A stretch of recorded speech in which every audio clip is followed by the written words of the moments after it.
Welcome back. તો સુરત જિલ્લાના સાયણ ગામે વીટીવી ન્યૂઝની ટીમ પહોંચી અને સાયણ રેફરલ હોસ્પિટલમાં માત્ર નામની જ કામગીરી થઈ રહી છે। કોવિડ આઇસોલેશન સેન્ટરને તાળા મારી દેવાયા છે। હાલ સાયણ ગામમાં 40થી વધુ એક્ટિવ કેસો છે। કોવિડ ગાઈડલાઈન મુજબ 55 અંતિમ સંસ્કાર કરાયા છે।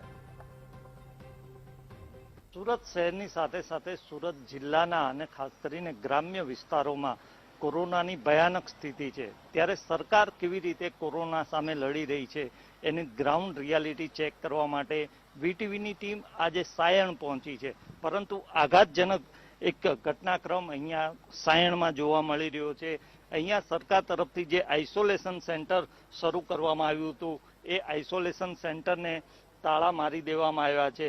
શહેરમાંથી કે જિલ્લામાંથી હજુ કોરોના ગયો નથી એવા સમયે આ આઇસોલેશન સેન્ટરને શા માટે, કેવી રીતે, કોના આદેશથી તાળા મારી દેવામાં આવ્યા એ સૌથી મહત્વનું છે। ત્યારે આ સમગ્ર ઘટના કેમ બની છે અથવા તો સાયણની અત્યારની શું સ્થિતિ છે એ જાણવાનો આપણે પ્રયાસ કરીએ। દર્શનભાઈ, સાયણમાં આ આઇસોલેશન સેન્ટર બંધ કરી દેવાયું છે એટલે કોરોના નથી સાયણમાં, એવું છે? ખાસ કરીને સુરત જિલ્લામાં જે રીતે કોરોનાનું ગામડામાં સંક્રમણ વધવાનું પ્રમાણ વધ્યું છે, વારંવાર વહીવટીતંત્ર અને સરકારશ્રીને અમે સંક્રમણ કેમ ઘટે એ અનુસંધાનમાં લોકોના હિતમાં રજૂઆતો કરતા આવેલા હતા।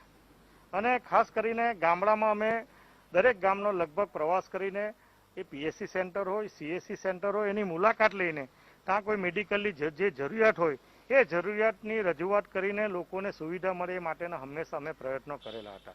આ અનુસંધાનમાં ખાસ કરીને સાયણ ખાતે પણ જ્યારે કોરોનાની મહામારીની શરૂઆત થઈ તો વહીવટીતંત્રએ પ્રાથમિક શાળામાં આઇસોલેશન સેન્ટરની શરૂઆત કરી હતી। હાલમાં જ્યારે આજે આ મુલાકાત લેવાનો સમય આવ્યો ત્યારે તમે જોઈ શકો છો કે આઇસોલેશન સેન્ટરને બંધ કરી દેવામાં આવ્યું છે।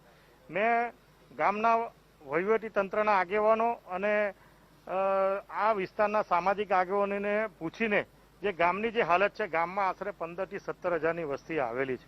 હાલમાં પણ ગામમાં 40થી 45 જેટલા આશરે કેસો એક્ટિવ કેસો છે।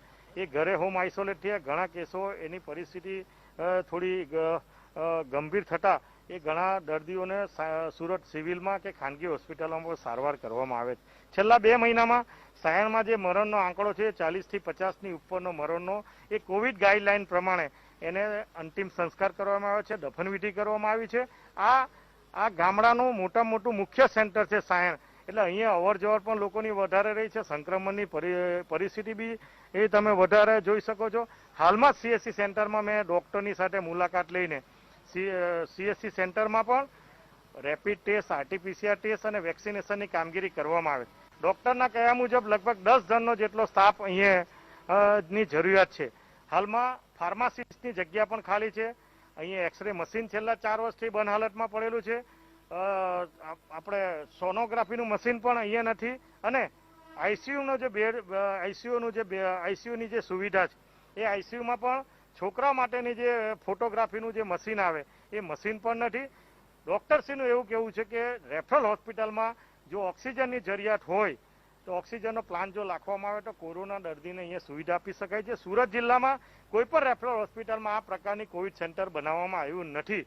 ગામડામાં દરેક પ્રાથમિક શાળાઓમાં તમે જોઈ શકો છો કે ગામડામાં એની વ્યવસ્થા ગ્રામ પંચાયતોએ અને ગામના સ્થાનિક આગેવાનો ભેગા થઈને પ્રાથમિક શાળામાં પ્રાથમિક સુવિધા થાય આઇસોલેશન સેન્ટર માટેની એની વ્યવસ્થા કરી છે। પણ સરકારશ્રીએ જે એને દવા હોય, એના માટેની ઓક્સિજનની કોઈ વ્યવસ્થા હોય કે એના માટેની ફેવિફ્લુની દવાઓ હોય, આ બધી વ્યવસ્થા સરકારને વહીવટીતંત્રે કરવી જોઈએ। પરંતુ એવી કોઈ પ્રકારની વ્યવસ્થા ન થતા અને કાગળો ઉપર એવું બતાવી દેવામાં આવે છે કે હવે પછી કોરોના ભાગી ગયો છે। પરંતુ અમને બધાને ચિંતા એ છે કે હજુ પણ સાવચેતી રાખીને આ કોઈ રાજકીય બીમારી નથી, આ બીમારી એ કુદરતી બીમારી છે, એની સામે લડવા બધાએ ભેગા થઈને લડવું જોઈએ। અને એ અનુસંધાનમાં તમારી ટીમને પણ હું અભિનંદન આપું છું કે ગામડાને બચાવવા માટે જે જાગૃતતાનું અભિયાન તમે ચલાવો છો એ બદલ વીટીવીનો પણ અમે આભાર માનીએ છીએ।